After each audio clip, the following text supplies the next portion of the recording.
Hey students, today we are moving on to the summary and analysis of Brecht's play Mother Courage and Her Children. Hope you all have listened to the previous lecture on scene 1 up to scene 3. Next, scene 4. Mother Courage appears outside an officer's tent and she is complaining to the clerk that the army has destroyed her wagon and they have also charged her with an enormous fine. She tells the clerk that she wants to file a complaint with the captain. The clerk responds that she should not move on with her complaint and that she should be grateful that at least they are allowing her to stay there. Just then, a young soldier enters. He is led by an older soldier. The young soldier threatens to kill the captain. He tells that the captain has stolen his reward for rescuing the colonel's horse, and the colonel is just living in luxury. He's squandering the money, he's squandering the reward that he got on food, drink, and women. So the young man says, the young soldier says he is hungry, he wants to eat. The older soldier tries to calm the younger soldier. Mother Courage also tells him to keep quiet. She sings a song to him. The song is titled Song of the Great Capitulation. And in that song, she describes that when she was young, she also had high ideals and aspirations. But now she has succumbed to life. She has succumbed to understanding the reality of participating in the war, becoming a part of war. She advises him again to calm down. Suddenly, the clerk announces that the captain will be coming now and Mother Courage can meet him. But she decides not to see him and she leaves. That is the end of scene 4, which is considerably shorter than the other scenes. Here, in the previous scene, she has just lost one of her children, and we have expected her to mourn for her son. But on the other hand, in this scene, we see that she is lamenting. She is complaining on the loss of her cart, on the loss of her wagon. And even though at the beginning she insists on complaining, at the end, towards the end of the scene, she realizes that her complaining is worthless. Because in the end, decision is always made by those in power, those in authority. How long we complain, how intensely we argue, all that doesn't matter. They decide the rules. So that is scene 4. Scene 5. 2 years later. Mother Courage and her daughter Catherine has travelled extensively in their cart. Now they are in Germany. Mother Courage and Catherine serve drinks to 2 soldiers. One of them is wearing a woman's fur coat. We can hear the background noise of victory marches throughout the scene. The 2 soldiers talk about missing their opportunity to steal and plunder the town. The chaplain then rushes in. He tells Mother Courage that there are still people lying in that yard. And he says they are badly wounded and I need linen to dress their wounds. Mother Courage refuses to provide the bandage material. Catherine pleads her mother to help them, but Mother Courage is not ready to do so. The chaplain goes out and he drags the wounded people near to the cart. Catherine rushes to save an injured baby, and Mother Courage mocks her for that. Eventually, the chaplain pushes away Mother Courage aside and he steals four cloth material, maybe four shirts from inside the cart, and he rips it into bandages. Here also we see that money is more important than human life for Mother Courage. She refuses to help the injured people because she doesn't want to tear her bed linens or anything else uh, that can be used as bandages. Maybe she can sell it for price. But we also see Catherine. Catherine stands as a sharp contrast to Mother Courage. When Mother Courage is void of emotion or sympathy, Catherine, she is overwhelmed with responsibility. She has a heart to help and see the pain of others. And even though she is raised by Mother Courage and living in the same conditions, but Catherine seems to have that love for humanity, even though she cannot speak about it. So that is scene 5. Scene 6 happens a year later. The commander in chief of the Catholic forces, his name is Tilly. Tilly was responsible for the Catholic victory. Now he has died. It was known that the commander was shot by accident when he got lost in the fog as he was leaving the battlefield.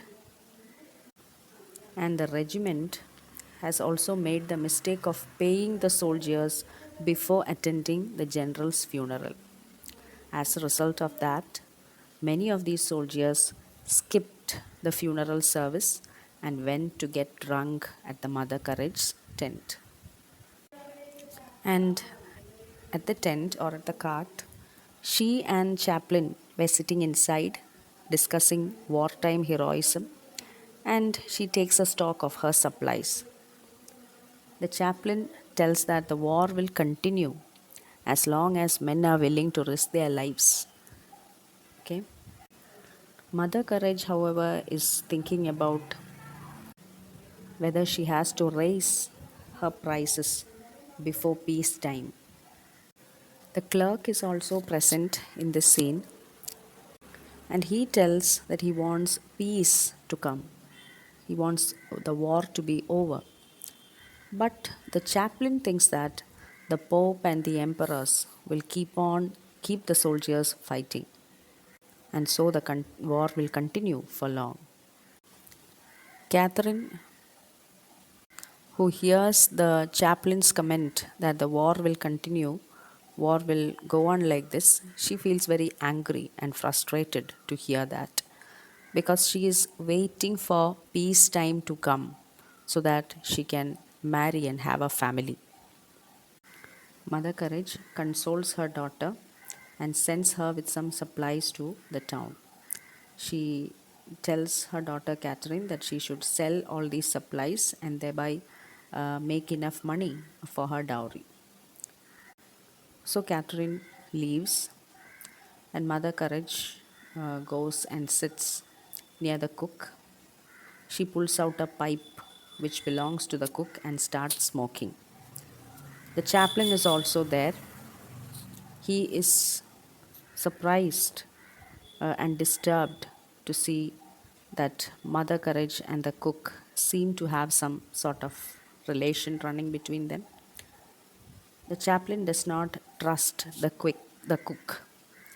The chaplain then tries to convince Mother Courage to have a relationship with him, but she is not interested. Catherine returns and with the supplies, and she has a wound above her eye. Mother Courage then blames the drunken soldiers, but the chaplain blames those in charge. Mother Courage tries to cheer Catherine by offering her wet Portia's red boots, but Catherine is not interested. Her mother then laments that wartime has traumatized Catherine. Catherine crawls back into the cart. Mother Courage then quickly thinks about Elif and thinks if she will ever see him again. And she also speaks about Catherine's muteness, Catherine's inability to speak. That was the result of some physical abuse that happened to her from the part of a soldier during her childhood. And then, as the scene ends, we see Mother Courage examining the supplies that Catherine has returned along with her. And for the first time in the play, you see she is cursing the war. Okay? So, in this scene, the possibility of peace hangs over the scene. But peace actually will ruin Courage's business. Okay, some people find peace as good, but some people find it as bad. For example, for Catherine, she wants peacetime to come so that she can marry and have a family. But her mother, Courage, doesn't want peacetime to happen because that will ruin her business. And through this scene, we get to know a little bit about the past of Catherine. We come to understand that she was not dumb by birth. It was the result of a shocking experience that she had during her childhood. So that is scene 6. Scene 7. Now, Mother Courage appears at the height of prosperity. She is dragging the wagon, which is stocked with many new supplies, and she is accompanied by Chaplain and Catherine. She wears a necklace of silver coins. She sings a song in which she praises the war. She says that the war feeds people. It is a good financial provider, and it kills off the weak and allows the strong to survive. Now, this is a very short scene which reveals Mother Courage's business prosperity. She is happy to continue profiting from war. She states, I won't have you folk spoiling my war. War gives its people a better deal. She delights in the war, despite it having taken her sons and resulted in her daughter's misery. The new silver coin necklace that represents her prosperity, and it appears to have more value to her than her daughter's dreams or her son's lives. And it is noteworthy that the necklace is made of silver coins rather than simply the metal itself or some gemstones. She's actually wearing money around her neck, uh, and that confirms her pride as a profiteer. She profits from the war. That is scene 7. Scene 8. An old woman and her son appear in front of the wagon on a summer morning, and they are dragging a bag of bed sheets. They attempt to sell it to Mother Courage. They need to get money because they are so hungry. Suddenly, bells begin to ring, and we hear voices that shout that the Swedish king has been killed. And as a result of this, peace has broken out. That means the war has ended. The old woman faints in shock at the news, and her son picks her up and they quickly goes from there.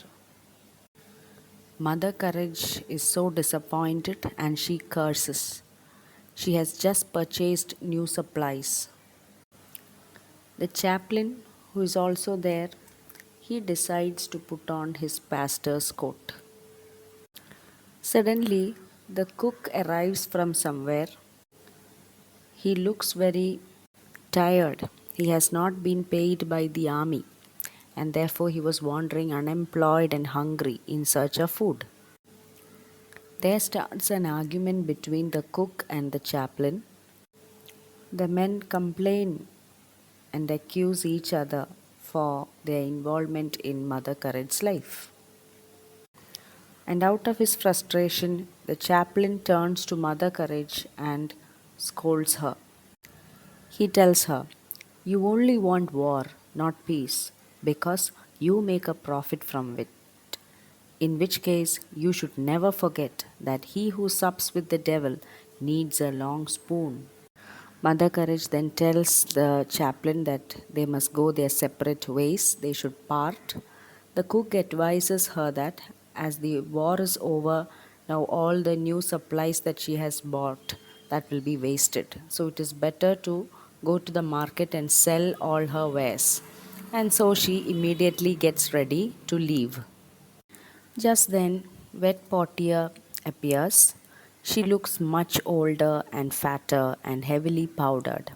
She is followed by a servant.